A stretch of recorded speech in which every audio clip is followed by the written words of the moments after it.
ಮಳವಳ್ಳಿ ತಾಲೂಕಿನ ತಮ್ಮಡಹಳ್ಳಿ ಗ್ರಾಮದ ಶ್ರೀ ಹುಳಿಹಳ್ಳದ ಮಲೆಮಹದೇಶ್ವರ ಸ್ವಾಮಿಯ 15ನೇ ವಾರ್ಷಿಕೋತ್ಸವ ಪ್ರಯುಕ್ತ ವಿಶೇಷ ಪೂಜೆ ನಡೆಸಲಾಯಿತು.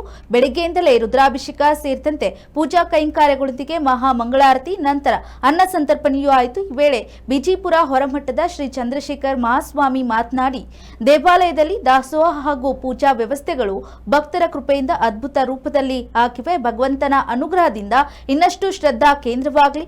ರೈತರು, ಜನಸಾಮಾನ್ಯರು ಎಲ್ಲರೂ ಶಾಂತಿ ಹಾಗೂ ಸಹಬಾಳ್ವೆ ಮತ್ತು ನೆಮ್ಮದಿಯಿಂದ ಜೀವಿಸಲಿ ಎಂದಿದ್ದಾರೆ.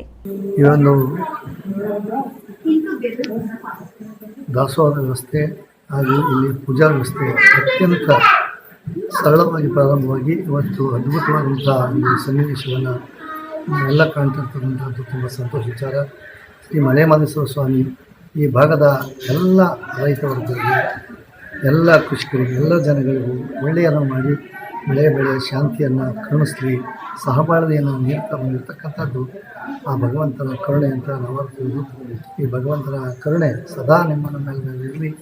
ಈ ಭಗವಂತನ ಈ ದೇವಸ್ಥಾನ ಇನ್ನೂ ಅದ್ಭುತವಾಗಿ ಇನ್ನೂ ದಾಸೋಹ ವ್ಯವಸ್ಥೆ ಎಲ್ಲವೂ ಸಹ ನಡೆಯಲಿ ಅಂತ ಹೇಳ್ತಾ, ಅದೇ ರೀತಿ ಈ ದೇವಸ್ಥಾನದ ಪ್ರಧಾನ ಅರ್ಚಕರಾದಂಥ ದೊಡ್ಡಪ್ಪ ವಂಶ ಸ್ವಾಮಿಯ ನಿಷ್ಠೆಯನ್ನು ಬೆಳೆಸ್ಕೊಂಡು ಇಲ್ಲಿ ಎಲ್ಲ ಕಾರ್ಯಕ್ರಮ ನಡೆಸ್ತಕ್ಕಂಥದ್ದು ನಿಮ್ಮೆಲ್ಲರ ಸಹಕಾರದಿಂದ ಅದು ಕೈಗೂಡ್ತದೆ ಅಂತ ಹೇಳ್ತಾ, ಈ ಭಾಗಕ್ಕೆ ಮಲೆಮಹದೇಶ್ವರನ ಹೆಚ್ಚಿನ ಶಕ್ತಿಯನ್ನು ನೀಡಲಿ ಅಂತ ಹೇಳ್ತಾ ನಾನು ಮಾತನಾಡ